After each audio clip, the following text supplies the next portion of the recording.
এটি নহয় দুটি নহয়, আছে বহু কথা, গোপন হিয়াৰ মনৰ কোণত বেদনাৰে কথা।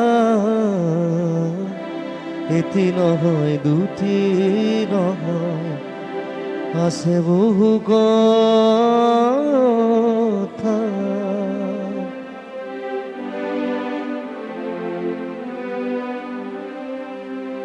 কোনো নাই শুনো তামোৰ, কোনে বা শুনিব,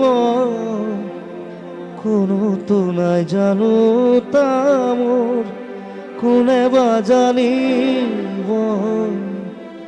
উৰে মোৰ মনে বিচাৰি মৰমৰ আশাৰতা, উৰে মোৰ মনে বিচাৰি মৰমৰ আশাৰতা। আছে বহু কথা, এটি নহয় দুটি নহয়, আছে বহু কথা, গোপন হিয়াৰ মনৰ কোণত বেদনাৰে কথা। এটি নহয় দুটি নহয়, আছে বহু কথা।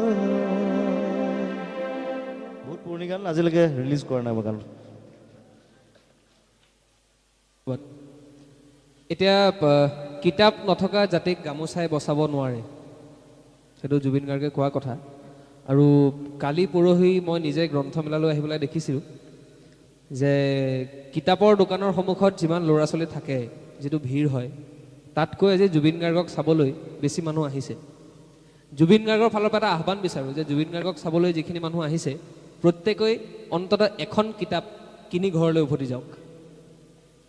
সেইটো নিশ্চয়, সেইটো সঁচা কথা। আৰু ধুনীয়া ধুনীয়া কিতাপ ওলাইছে, পুৰণা ৰাইটাৰ, নতুন ৰাইটাৰটো আজিকালি বহুত ধুনীয়া ধুনীয়া ৰাইটাৰ ওলাইছে, ধুনীয়া ধুনীয়া নভেল লিখিছে, কবিতা লিখি আছে।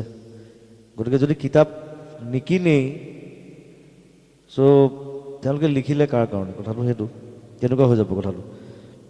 অকল ইণ্টাৰনেটেই নহয়, ইণ্টাৰনেটটো অকল মাধ্যম নহয়, কিতাপটো এটা বেলেগ ধৰণৰ মাধ্যম, এটা মানসিক খাদ্য, মানসিক বিকাশৰ এটা মাধ্যম কিতাপ। আৰু মই মোৰ দেউতাকে দেখিছোঁ সৰুৰে পৰা অকল কিতাপেই পঢ়ি থাকে, মানে এতিয়াও এনি টাইম কিতাপেই পঢ়ি থাকে।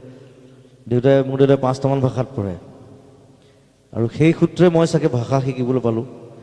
ঘৰত বিভিন্ন ভাষাৰ কিতাপৰ লাইব্ৰেৰী মস্ত দেউতাৰ।